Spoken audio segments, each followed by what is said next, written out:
It's time now for the Redhawks Coaches Show on the SEMO ESPN Radio Sports Network. The Southeast Coaches Show airs at ESPN 92.9 FM and 1220 AM from Wings Etc. in Cape and Jackson. This is your chance to delve deep into the Redhawks basketball season with head coach Rick Ray. So what do you say? Come on, let's go. Let's go. Let's go live to Wings Etc. on SEMO ESPN.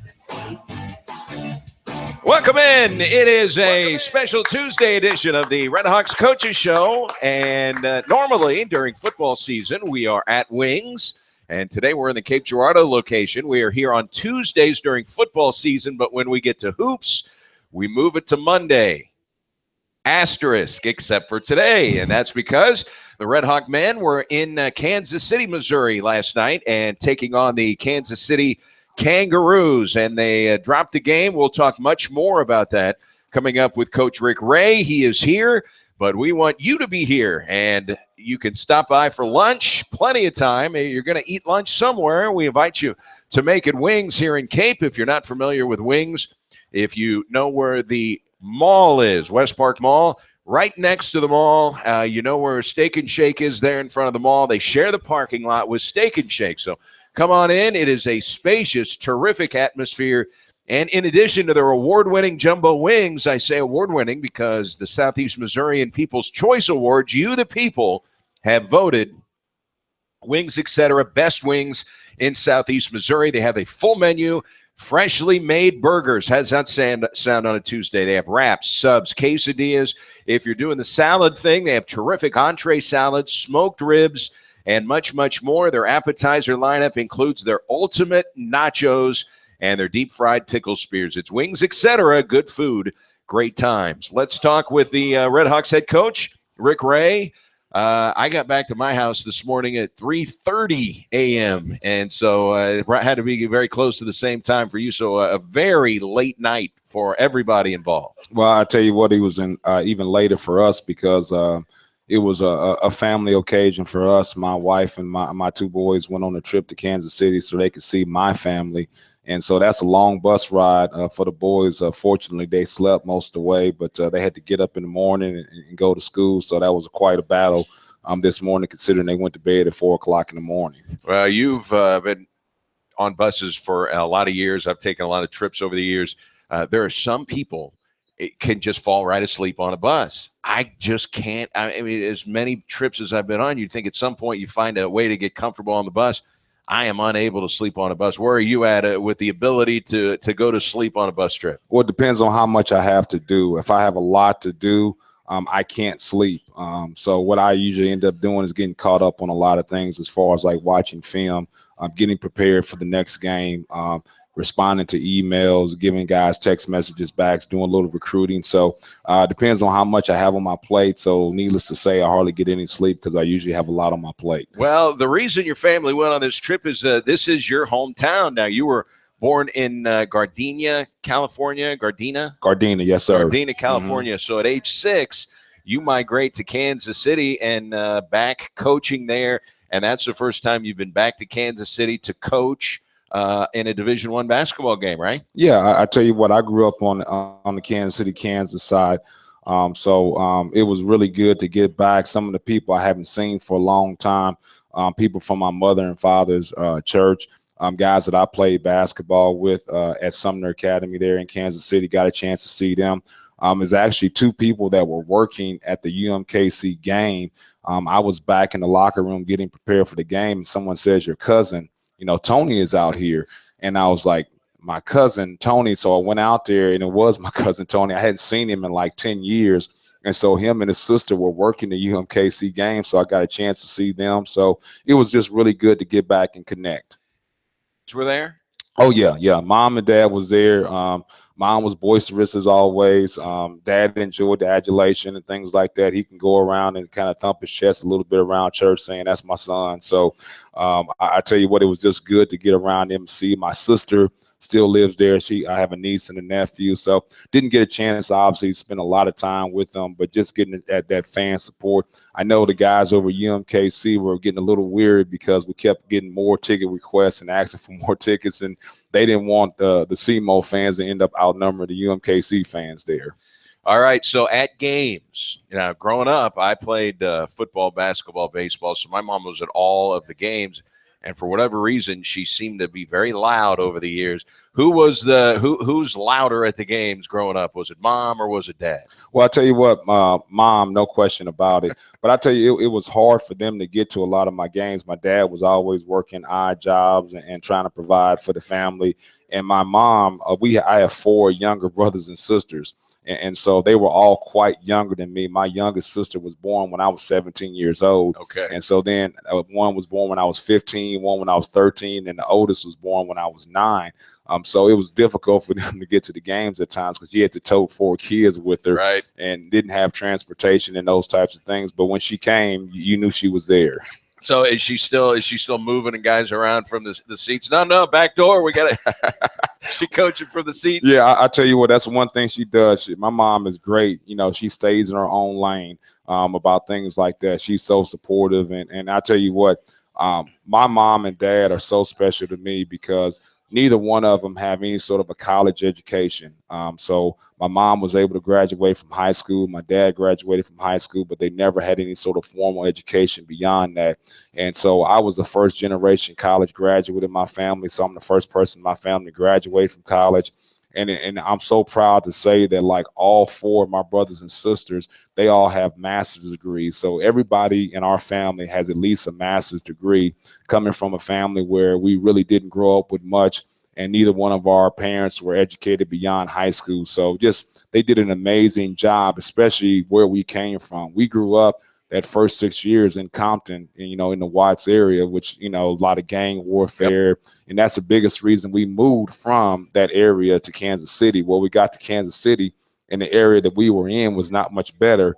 And so for us to get through that tough situation and to everybody to go get that education, they just did an unbelievable job with not much. I would think coming from what you just said, it makes you appreciate so much more when you're recruiting and you're going in and you're seeing families and maybe situations aren't ideal, but man, their kid turned out well. Man, you really would like their kid to come and play for you. So that's got to make you appreciate it, maybe even more than some guys. I'll tell you what, I always have a special place in my heart when you go into a situation, especially when you go into these home visits and you see a kid not coming from much. And so, like, that makes me want him even more because, like, for that young man to kind of persevere out of a tough neighborhood or a tough environment and not grow up with much and have an opportunity to go play scholarship basketball, to see how much that's appreciated. And for me, I can relate to that. They never know where you come from. They kind of think because where you are now that you're kind of born with a silver spoon in your mouth. And so I'm very relatable to those situations. So, I always tell this story. I didn't know when you're growing up, you don't know you're poor, because right. Everybody else around you is poor. And so I got a chance to go to Sumner Academy, and I never had been to a school such as that. And so I remember like that first week of going through the lunch line, everybody was paying for their lunches. And so, like, I was like, man, what are you guys doing? Like, paying for lunches? Like, why are you paying for your lunch? I get my lunch for free. Well, I didn't know at that point in time that's not a great thing. So, but just getting a chance to go through that and relate to guys, it really, I have a special place in my heart for guys that kind of battle through that. And the opposing coach last night, Kareem Richardson, you coached with him and under Royce Waltman at Indiana State. And tell us a little bit about the beginning of your relationship with Kareem Richardson, one of your closer friends in the coaching ranks, right? Yeah, and not only one of my closer friends in the coaching ranks, but like just one of my best friends that I have. We talk on a weekly basis. I was in his wedding, when he got married.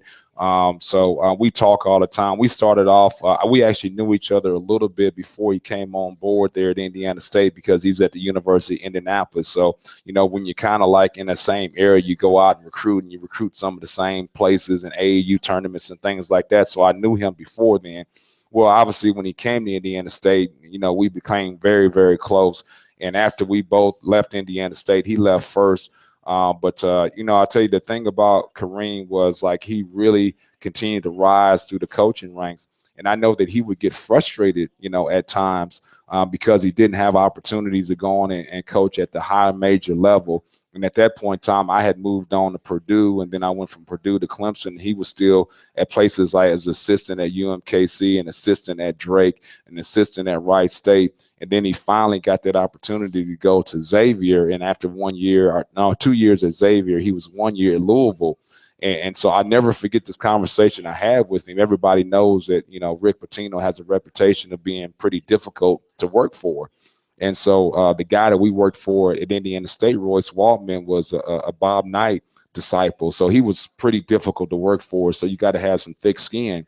So he's already trained on how to deal with coaches like this. Yeah, but I never forget the phone conversation that we had about 6 months into it. He was just like really frustrated and said, I don't know if I can, take this anymore and things like that. And I said, well, let me tell you something here, Kareem. We all call him K. Rich. I said, remember when you was at Indiana State and, Coach Waltman would just kind of dog cuss us every single day and tell us how bad we were as assistant coaches and things like that. And he said, yeah, it was tough. And I said, well, I remember that we got paid about $40,000 for that job. I said, surely you can get dog cuss for $250,000 for one more year. So he ended up winning the national championship there. Unbelievable accomplishment, and got the head coaching job at UMKC. So we're really close. Has he let you see the ring? I have no interest in seeing that ring. Okay, that was the thing. Sometimes guys are like, no. I know, just for example, hockey players. Some guys will never touch the Stanley Cup unless they can win it. They're not interested in touching it. They just want similar situation. Yeah. I have no interest in seeing that. I want to earn something like that my own. All right. So now bragging rights for him. They got you last night.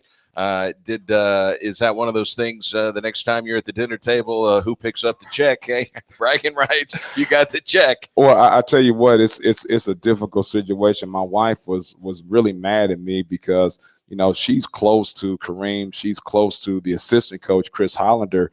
The assistant coach, Chris Hollander, worked for me at Mississippi State, and he's actually godfather to our son, Deacon. So she's just like, why did you schedule this game? This is, she's really close to Kareem's wife and close to Chris Hollander's wife. So she just didn't like that situation at all. But the thing about this game that helps when it's all said and done is we'll get on the phone here tomorrow and we'll both watch tape and we'll really get some insight into like what he thought of our team, scouting report and things like that.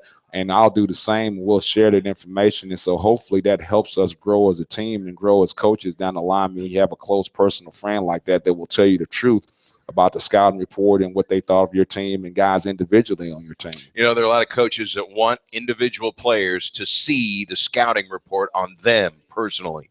You feel that way? Do you want to show your players, here's what everyone thinks of you. This is the diagnosis of you.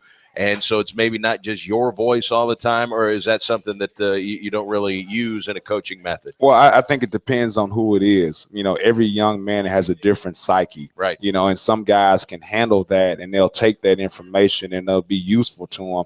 And they'll like that reinvigorate them and like make them work on their individual games. Some guys, it can send them down the wrong path and into the tank. So you've kind of got to know each guy's personality before you share some information like that.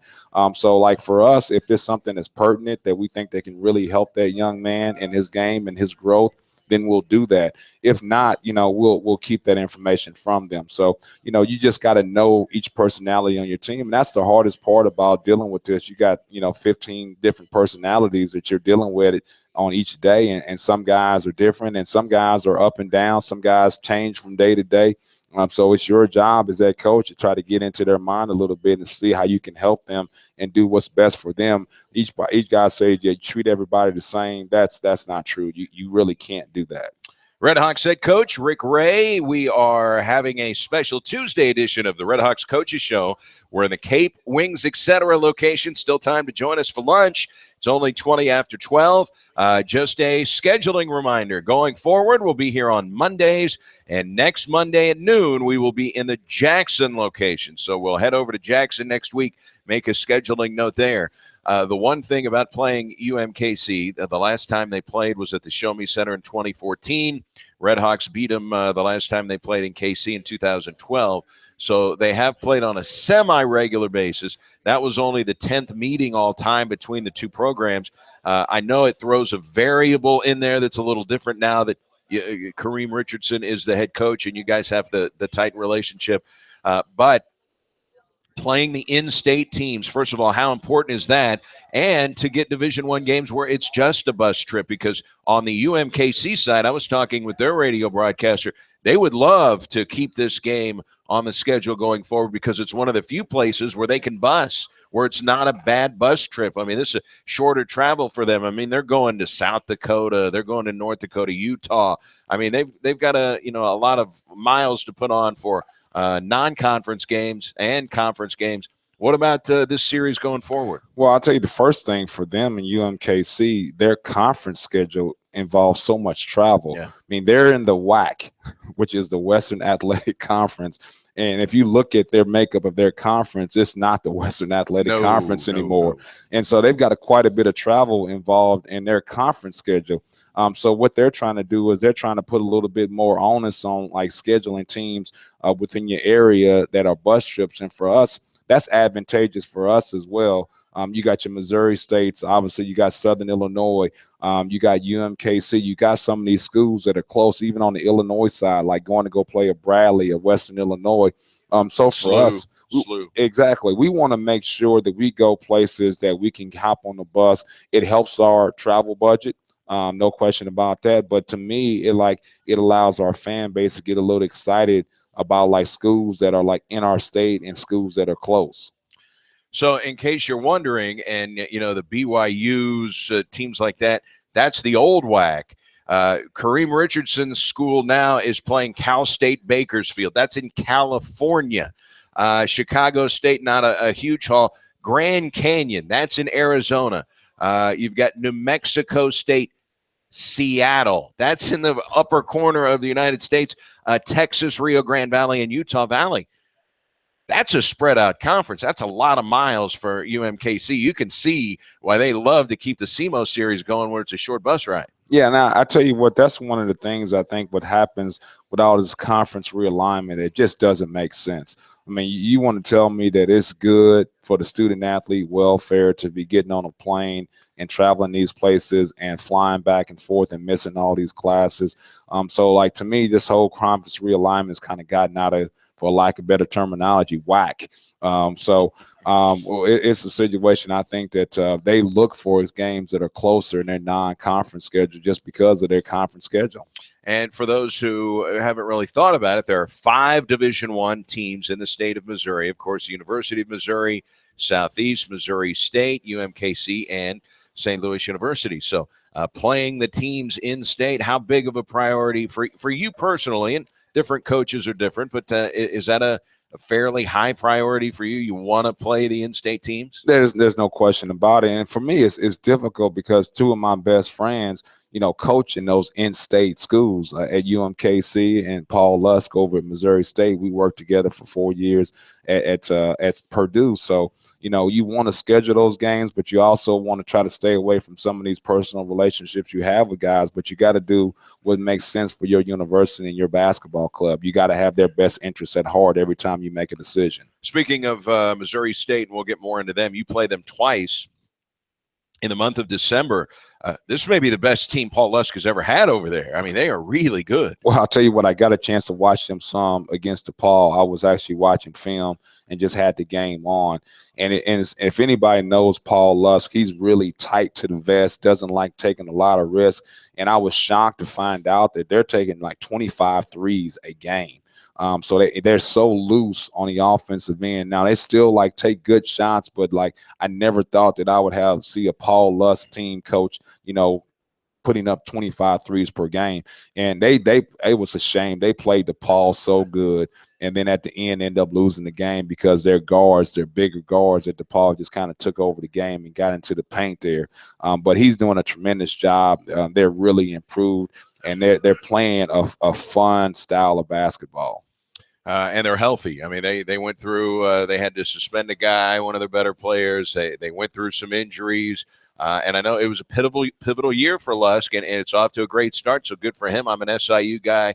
I saw him play when he was a Saluki, so I root for Paul Lusk. Yeah, I tell you what, he's a really good player over at SIU, and he'll tell you really about it. Yeah, he'll tell you about it. Really athletic. So those guys. I don't know about the athletic part about it. He was a heck of a shooter, though. Yeah, he was. Yeah. And those guys that you work with, that you have like a connection with, you just root for them. You want to see them do well. So Matt Painter over at Purdue, Conzo Martin over at Cal, Paul Lusk at Missouri State. Wes Flanagan is at Arkansas Little Rock, who worked for me as a head coach now there. So, guys like that, you just want to see them succeed.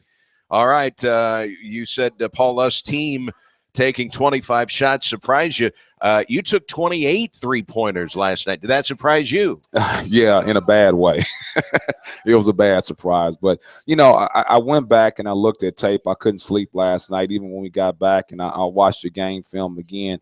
To our guys' credit, a lot of those shots were really quality shots. And I got to say, and you don't want them passing up quality shots, right? No, when we went back and I looked at it, those are wide. Most of those threes were wide open threes, but even more importantly, like some of the bunnies that we had at the rim, that we didn't convert. I mean, those were just killers. So, I want to be fair to our guys because they were open. And I think some of those guys that Jamal Calvin just came off, I believe, a 4 or 5 3-point performance against Texas Rio Grande. And now he ends up 1 of 6, I believe, from the 3-point line in last night's game. And to me, there was only probably one questionable shot that he took there. Milos Varnas took some quality shots, Denzel Mahoney. So I don't think that those guys, Jalen Benton, it may be one shot per player was maybe a questionable shot, but other than that, they were good shots. We just didn't knock them down. And the thing was, early in the game, you had to dig yourself out of a hole. Now, it wasn't a big hole, but you start 2 for 15. You hit 2 of your first 15 shots. Both shots were threes, so you're only down 5 points starting 2 for 15. So at least you gave yourself a chance because you held them in check. Right, and I think what happens with any team, and people can say what they want to say, but at the end of the day, guys end up living vicariously, through their offense. Unless you're at West Virginia and, they press and things like that, those guys defend and play with that energy all the time, regardless of what's going on with the offense. Guys, they live through their offense. And so, you'll never see a guy miss 3 shots in a row and come down on defense, slapping the floor and clapping, wanting to play defense. That just doesn't happen. But when you see a guy hit a 3, you'll see him come down exuberant on the defensive end, talking and pointing, slapping the floor and things like that. So guys kind of live vicariously through their offense. And so what we've got to do is, and this is what you happen when you have 9 newcomers, they've got to understand the mindset it is that we've got to play, through our defense more. And so when you got a young and more importantly, an inexperienced team, they've got to understand in order for us to win ball games like this, when our shot is not falling and we're taking quality shots, then we've got to defend. And we just didn't do that. Coach Rick Ray, we are at Wings, etc. in Cape Girardeau, Redhawks Coaches Show. So you're talking about energy on the defensive end from what you do on the offensive end. I think we saw that firsthand last night. You're down 14 points in the first half. It's 12 at halftime. You make a run and cut it to 5. And when your team is going back on the defensive end, I saw 4 different guys clapping their hands and ready to go. Didn't see that on every possession, but when they cut it to 5, all of a sudden you saw that. That's exactly what you're talking about. Yeah, and I tell you what, I thought our guys did a really good job turning our defense into offense. We were knocking balls loose. We got some long rebounds. Antonius Cleveland got out in the open court. Denzel Mahoney got out in the open court. So we had some guys attacking in full court, and that's the way you want to play. If I had my druthers, you wouldn't have to worry about a half-court offense. And I told our guys, if we're taking the ball out of the time against their press, that means that's not good because we're not getting stops on the defensive end. So I thought we were able to get some stops and run out and get some opportunities in the open court. 49 personal fouls called in the game, and there were also 57 free throws. So that's 49 fouls, 57 free throws, 106 combined fouls and free throws. So anybody that paid their money to get a ticket to watch free throws, man, they were happy last night. But, boy, that can disrupt any type of rhythm that you're trying to establish. It's not a official's comment. It's just, how do you get a rhythm when the game is being played like that? Well, I'll make it an official's comment. I mean, I just thought that, what we're trying to do is we're trying to increase the scoring. And I know that's the foundation of what all these rule changes are. They want to make it an attractive game, for people to tune in to, whether they're tuning in on the TV or coming in person. What you're saying is part of the rule changing is we don't want to see 49 fouls. We don't want to see 57 free throws. The NCAA is saying that to everybody, right? Yeah. And here's the deal. What they don't understand is that adjustment period. When you're going through that adjustment period, this is what you're going to get. But it's nearly impossible for there not to be contact when the offense is just dropping their shoulder into people's chests. I mean, so I just asked the referee, what are we supposed to do? When we're backing up and retreating already, and we're square here, and there's contact because he's initiating the contact. I said, I understand if we're initiating the contact, by all means, that's a foul. We fouled. Sure. I'm not saying that we didn't foul at all, but some of those, I think, when the offense is initiating the contact on the drive out on the perimeter, especially when you get into the paint, then we've got to understand that's part of basketball. But the other part of it, too, as far as putting the onus on us, we did a poor job of keeping them out of the paint. And when you let people get into your paint, now you put it into the hands of the officials and how they're going to call the game. So if you don't like that foul call, don't let them into your paint. Talk a little bit more about how the game developed last night. And the Redhawks are getting set for a game Thursday night. Team out of Conway, Arkansas. Central Arkansas will be at the Show Me Center. Much more with Coach Rick Ray, Tuesday edition, Redhawks Coaches Show on SEMO ESPN from Wings, etc. We'll be back right after this. See, Wings Etc. has those award-winning jumbo wings. They're popular for both dine-in and carry-out. Now, the word is getting out about Wings Etc.'s appetizer lineup. From the ultimate nachos to the deep-fried pickle spears, frankly, they're irresistible. Friends are sharing time together at Wings Etc. They've got dining rooms filled with HD TVs tuned to the best sports programming, including NFL Sunday Ticket. The people at the next table are talking about Wings Etc.'s daily half-pound lunch special, starting at just $6.49.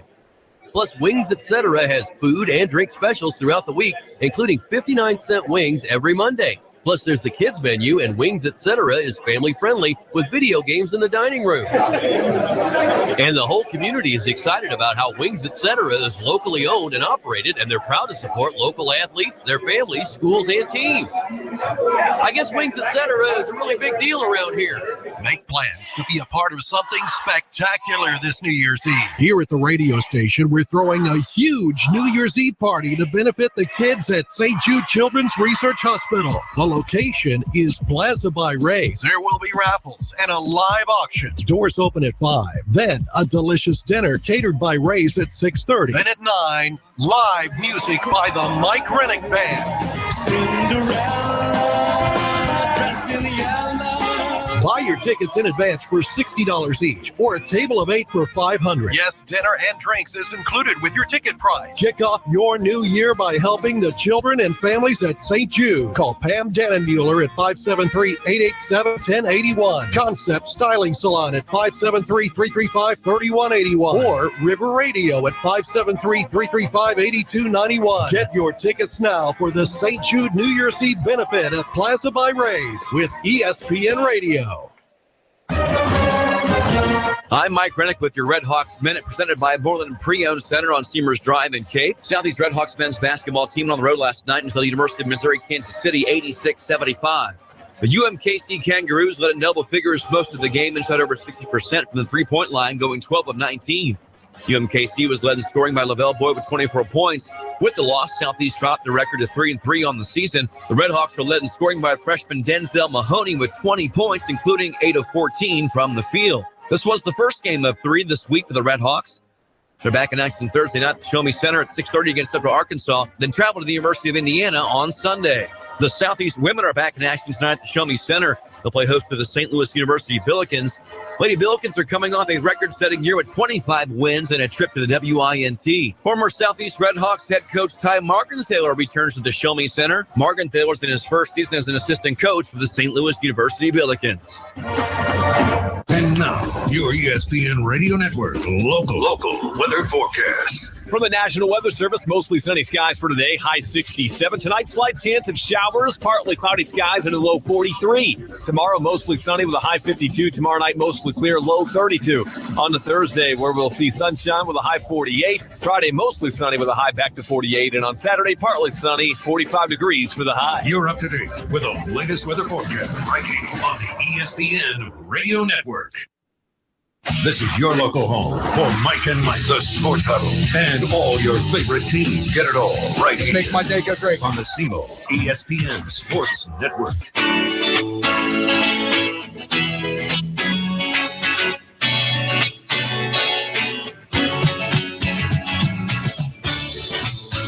Welcome back to Wings Etc. It is the Redhawks Coaches Show with Redhawks head coach Rick Ray. The Redhawks are getting set to play a game at the Show Me Center Thursday night, and they will be taking on the Central Arkansas Bears. We will have more about Central Arkansas coming up, but we want to remind you to stop on by here at Wings because they have their daily half-pound lunch specials in effect right now during the lunch hour, just $6.49 for a half-pound lunch specials. They have food and drinks throughout the week, including their 59-cent wings on Mondays. They have a terrific kids menu, family-friendly video games. Coach, you have a couple of kids, and this is a great kids menu. I don't know, one of the staples for us, chicken fingers. How big is chicken fingers when you're hitting the kids menu for you guys? Well, I tell you, that's what it is. I mean, like every single time, it's chicken fingers, chicken tenders, fries. Right. I mean, occasionally now Mason, my younger one, he'll eat pretty much everything, but Deacon is pretty finicky. So like, Do you go macaroni and cheese? He'll go mac and cheese on you. He'll go grilled cheese on you, things like that. But like some applesauce. But for Deacon, it's chicken tenders and it's pizza. And that's about the extent of his palate. But when you go to Kansas City, and we rolled in there, and you took us to a place called Arthur Bryant's. We had a private room in the back, and you brought out a spread of food, tremendous with brisket and pulled pork, and there were, spare ribs there. The ribs went. They were gone. I mean, literally 2 minutes into everybody going through the line, the ribs were gone. Wow, that place was really good. They had 3 different types of sauce. Tell us about your background with Arthur Bryant's because everybody seemed to love that place. Well, it's un-American to go visit Kansas City and not get barbecue. I agree. I mean, you just can't do that. So, and you got your choices there. You got Arthur Bryant's, you got Gates, you got Jack Stacks, you got some various places that you can go. For me, like I wanted to keep us in the downtown area. And the place that we were at, I wish we could have got there earlier.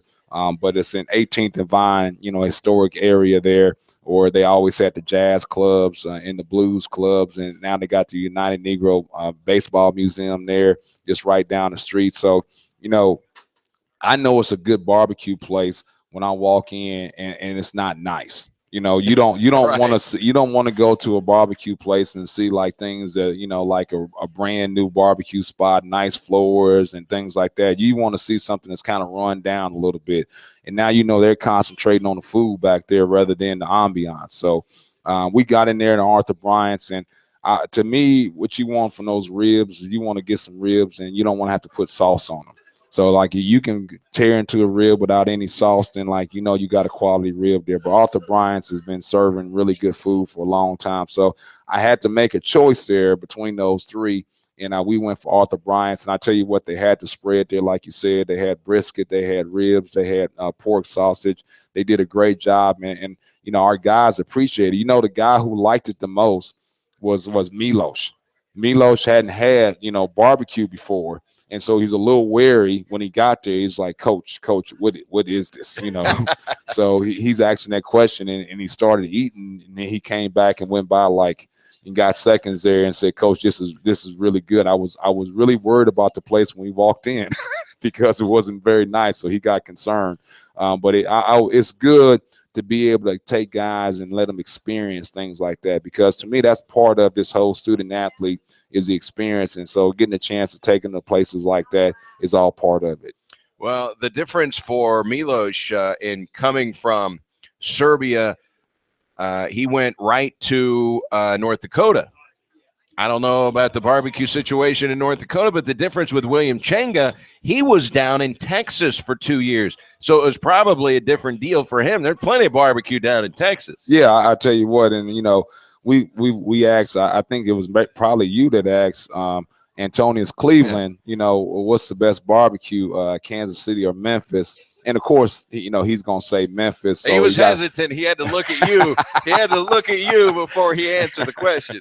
Yeah, but, no, I tell you what, it was good. And Changa, even though he's from Cameroon, Africa, like you said, he's been in Texas there. So he's had a chance to experience. And, he's not just been in Midland. Obviously, he's been traveling all around Texas. So I'm sure they hit a few barbecue spots in between. Well, that was a really good choice to go to the barbecue place, Arthur Bryant's. I've heard of Arthur Bryant's before. Really good to taste that. And, your wife, boy, she hit the pickles hard. I hit the pickles pretty hard too, so I kind of noticed her with the pickles on the barbecue. That was a perfect touch. Yeah, I tell you what, and actually, Mason the Deacon got into it too. Like Mason kind of tore into some ribs a little bit and enjoyed that. So, I thought it was a good experience for us. It really was. The cool thing, you're going to a good place too when literally you're half a block away and you smell it. You could smell before we even got into the parking lot the other night. Yeah, on a bus, which is pretty hard to do. Because we're riding with the men's team on a bus.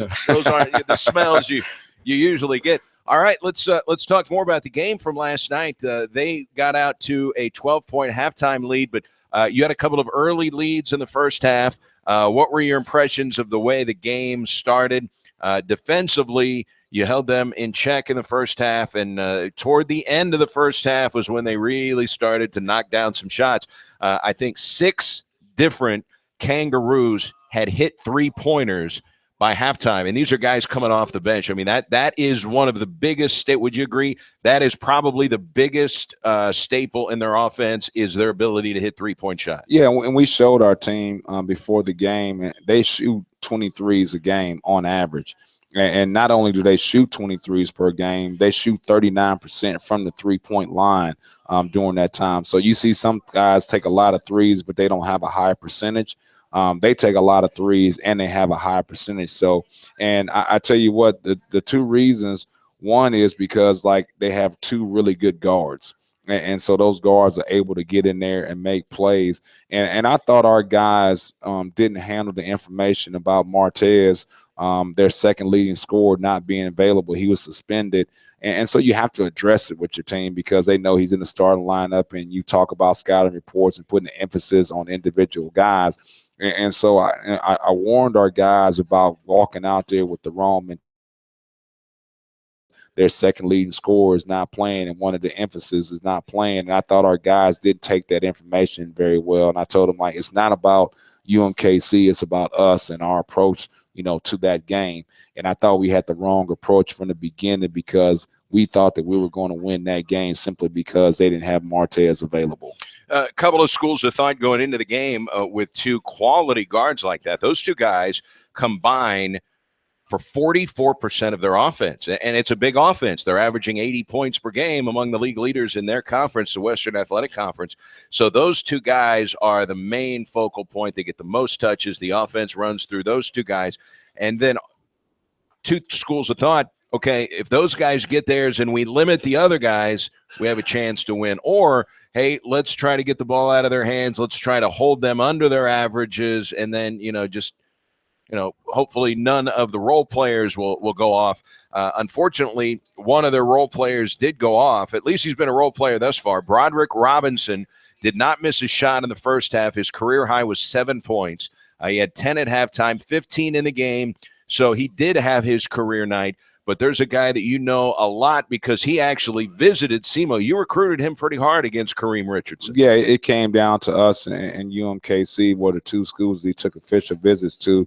He's a young man from Colorado, and it really boiled down to what he told us was the fact that he would be able to, like, his family to see more games playing in a Western Athletic Conference, so they have that travel and get there. And plus the WAC tournament is in Vegas, so they could travel there and see them. So you understood that. You never really at the end of the day want to hear the reason why somebody didn't come. You just, okay, all right, and move on.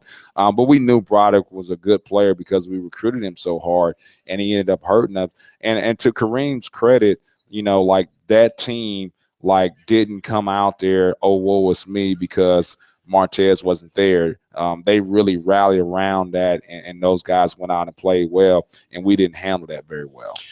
In your experience as a coach for as long as you've been one, have you had the experience of seeing, okay, you can see a team in a short setting, in a one-game setting, they lose one of their leaders, they lose one of their guys. In a one-game setting, you see guys come out and really put together a good game. The challenge for UMKC going forward, do that night in and night out. You haven't played a conference game yet. That's a little bit of a different deal, right? Right, and I tell you what, it's always about, information.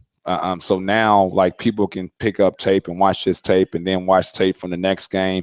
And then at that point in time, once you get 3 to 4 games into playing a particular way, now teams can figure out how to scout and how to, scheme against that certain opponent, and also figure out how to go about, like, making sure they're putting themselves in the right situation to win that particular game. Denzel Mahoney had a career game for you last night, Coach, the freshman, and we saw him have a great game in your exhibition win, but at the same time, we talked at that point, hey, we've seen enough freshmen over the years to see that, hey, one game they're really good, the next game they look like freshmen. I mean, that's just, the whole challenge of being a freshman, consistency, and you learn that the more games you get under your belt at Division I. But Denzel Mahoney, after a couple of games where he was not a big offensive focal point, was last night 20 points, 5 rebounds, had only 1 turnover in 28 minutes. Foul trouble has been an issue at times early for him as he learns the Division I game. Only 3 fouls, hit 3 3-pointers, most on the team last night. Yeah, I'll tell you what, Denzel Mahoney is a guy that he doesn't say much at all, like on the court, off the court at all. He's a very quiet young man. We're trying to get him to understand the importance of him using, his mouth on the court more and being a vocal guy. But the thing he does do is, like, he plays really hard, he's skilled, and he's tough.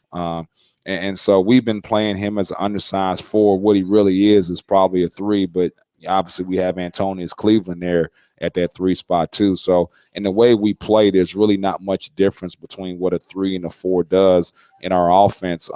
There's some difference on the defensive end, but we don't determine that. It's the opposing team that determines how they want to use their 4-man. But I just think you can see the skill level there, the ability to shoot the basketball, the ability to, like, dribble the basketball and pass. You notice you talked about the 1 turnover. He's taking good care of the basketball because he's a skilled basketball player. The other thing about Denzel Mahoney that fans will see when they come to watch him play on Thursday night at the Show Me Center is there are a lot of guys that have a lot of flash to their game. They may pose a little bit after hitting a shot, or they're just something flashy about the way that they play. That's all right. There is nothing flashy about Denzel Mahoney. I mean, you can watch him play and just say, wow. In fact, there are maybe some people last night that were watching the game, and at the end of the game, he had 20 points. Really? Nothing flashy, just a workman-like type player, right? Yeah, for lack of better terminology there, like, he looks like a nerd. I mean, he's got his goggles on. I know when I first saw him in this AAU game, he walks out there and he's got his goggles on, and he's got, like, the old, like, Patrick Ewing, like, knee pads, not knee sleeves like everybody wears is cool and things like that. Now he's got the actual, like, volleyball like knee pads on. And I Chris Moore was the guy who was the lead recruit on him. So I immediately get on the phone. I said, man, what the hell? Like, what are we doing here?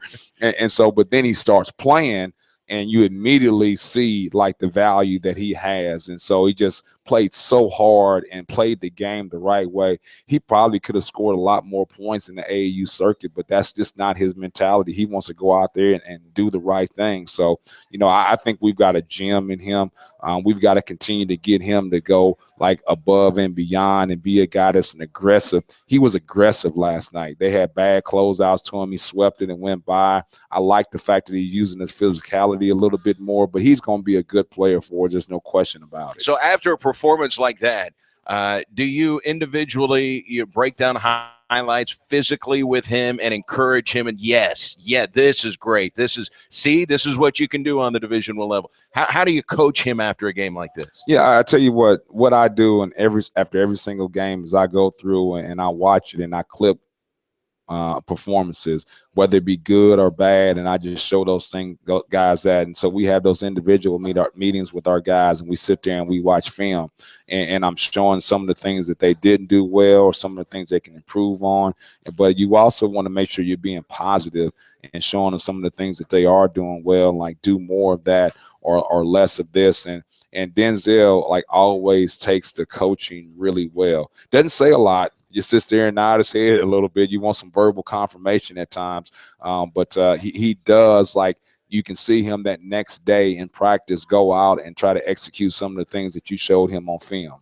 All right. You've got a Central Arkansas team that has been struggling on the defensive end of the floor, but they don't lead the Southland Conference in much, but they lead the Southland Conference in three-point shooting percentage, much like UMKC.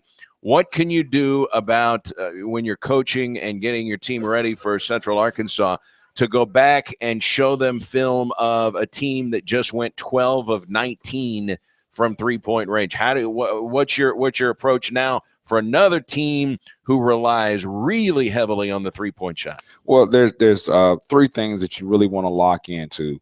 The first is having a sense of urgency on every closeout. To me, like, there's really no excuse to close out with guys with no sense of urgency. The second part of that is, like, don't be surprised by the fact that they take a contested, three-point shot. It can't be like, well, I have my hands up. No, you have to make him bounce the basketball, because the scouting report on this particular player or that particular team, like, your job is to make him bounce it. And the second thing is like controlling guys on drives, because a lot of threes these days come on guys like putting the ball on the deck, and then there's some sort of a penetration and kick. And so if you're helping off the three-point line when somebody's driving the basketball because you can't keep that person in front of you because of a bad closeout or a reach or a gamble or something like that, then you're putting yourself in harm's way when the guys have to help off the three-point line and take that three-point shot. All right. Also in this game, Coach, you get to the free throw line 23 times. The guys who get to the line most on your team are Trey Kellum and Antonius Cleveland. Last year, Antonius Cleveland was 57%. Trey Kellum was 58%. That's below average in Division I basketball, obviously. Not last night. I mean, now Trey Kellum is over 80% for the year. It's been a remarkable turnaround, and the sample size is getting larger. 8 for 9 last night. Antonius Cleveland, 7 for 8. As a team, you shoot 83% from the line. This appears to be one of the, and I don't want to jinx it, and again, it's a sample size, that's not large. You haven't played a conference game yet, but this appears to be statistically one of the better free throw shooting teams the Redhawks have had in several years, and that has not been a strength of this program the last several years. So, boy, you can win a lot of games with free throw shooting like 19 for 23. Well, it matters, and we always tell guys in close ball games, it's not just the last free throws. It's the free throws that happen with 18 minutes left in the first half. Those are just as important as that free throw in the last minute of the game. So, like today, we got to be smart. Like, obviously, we're upset because we lost the game against UMKC, but our guys just got off a 6-hour bus ride there, a 6-hour bus ride back, got up this morning and went to school. And then they're going to come back and practice and get prepared for Central Arkansas. but we're not going to practice. What we're going to do is we're going to shoot a ton of free throws and we're going to shoot a ton of shots, and that'll be it. And we'll watch film about some of the things that were breakdowns against UMKC, some of the things that we did well. And then we'll like walk through some of the things that Central Arkansas is going to do on the offensive and defensive end and get them out of there. We've got to be smart. To me, this is all about like recovery at this point in time. And so one of the reasons that we're shooting free throws better is because we spent a lot of time on it. That was one of the things that we did with Trey. He had an internship in Texas and Houston, and he had to like send us a shooting chart of him shooting free throws because like we knew that was an emphasis there. I said, it makes no sense for you to be turning down points. And every time you do such a great job of getting to the free throw line, and if you don't convert on those free throws, then you're not doing yourself any good and definitely not doing the team any good. So, we shoot a lot of free throws. We do some pressure free throw shooting in practice where guys have to run. The whole team has to run if you don't convert your free throws. So we try to do some different things there with our guys to hold them accountable at the free throw line. I don't know where he's going to end up at the end of the year with Trey Kellum, but I would like to go back and research when the last time a guy went from 58% to 84% and have a minimum number of attempts, not 20 attempts. I mean, that's not just a nice jump. That's almost an unheard of jump. Now, it'll be hard to stay at 84%, but to be in the 80 percentile from 58%, Coach, you don't see that very often. Yeah, and our goal for him, we told him he needs to be, above 75%. That's what we wanted him to get to. And to his credit, I know he didn't like it all the time. We have him come in the morning and shoot 100 free throws, come in at night and shoot, 100 free throws. And it wasn't always like pleasant for him. But this is for his benefit. And I think he sees like the hard work is paying off. Well, just a tremendous turnaround there for Trey Kellum. And we'll talk just a little bit more after the break about Central Arkansas, but want to hit on the injuries. Now, before the season even started, you brought in a freshman named Ray Kowalski, great shooter, terrific shooter. Physically, he has the strength to be a Division I player. I know you liked his size. And all of a sudden, he gets here, he's healthy, he's ready to go. You're putting some of your shooting drill videos up on Twitter and on YouTube, and we're watching him shoot, and he's hitting over 80 shots for 100 threes taken. Everybody, wow, I can't wait to see Ray Kowalski. Then he tears meniscus in his knee, then has a little recurrence of the knee issue, so he's out. He'll redshirt. You've got two team captains. One of them is Joel Angus, played 9 minutes against Illinois, torn labrum in his hip. He's out for the year. So that's two guys. And Kowalski was supposed to start for challenge at least for a starting job. Now Dondre Duffus suffers a groin injury. And then last night, Jonathan Dalton suffers a concussion. So, boy, these are topics you don't want to talk a whole lot about, but they're factors with your roster. Yeah, there's no question about it. And that's the importance of having some depth. And that was our biggest issue that we had last year with this team, is not having depth. And then when you don't have that depth, you can't hold guys accountable for playing time either. So, you want guys competing for minutes, and we simply just didn't have that last year. And we have had that this year. Unfortunately, we're dealing with some injuries, and you're talking about like a guy like Joel Angus, who means so much to your team, both on and off the court. He actually went through surgery this morning in St. Louis. I haven't had a chance to, talk to Miss Amanda to see how everything went. But so he had the surgery. We got to find out what's really going on with Dondre, because at the end of the day, you want to make sure you're treating these guys the right way and giving them a chance to be successful. So, we've got to reevaluate that situation and see what's the best treatment plan for him in order to get him back on the court. How realistic was it that Ray Kowalski was going to win a starting job? So literally, you're talking about two starters, and Dondre Duffus, who went down, has started the last 3 games. Well, I tell you what, there was no question that Joel was going to be a guy that was going to be a starter or play significant minutes for us, or starter minutes, sure, regardless of the way you looked at it. Ray Kowalski, because of his ability to shoot the basketball, would have helped us, because having a guy on the team that the other team can't leave, that provides spacing for guys like Trey Kellum, Antonius Cleveland, guys that are good drivers to get to the rim.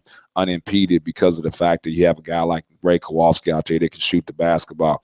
You just never know how a guy is going to react to playing Division I basketball. So I think it's a little unfair to say that he would have been a starter, but I think that he would have been in the conversation because of the fact that he shoots the basketball so well. And then Dondre Duffus, like you said, has been a starter for us. I think really is our best on-the-ball defender. So we're missing him. And then the fact that Jonathan Dalton, went through that concussion last night. And so I seriously doubt if he's able to even play against Central Arkansas because of the concussion protocol. So we've got some valuable pieces to our team that are missing right now. All right. When you talk about the Central Arkansas Bears, a team 2 years ago, they finished last in the Southland. There are 13 teams that play in that league. I think they were third from last in the league last year, but their head coach has heavily redshirted the last couple of years, knowing, hey, it's going to be a struggle. So they've got a preseason all-conference player.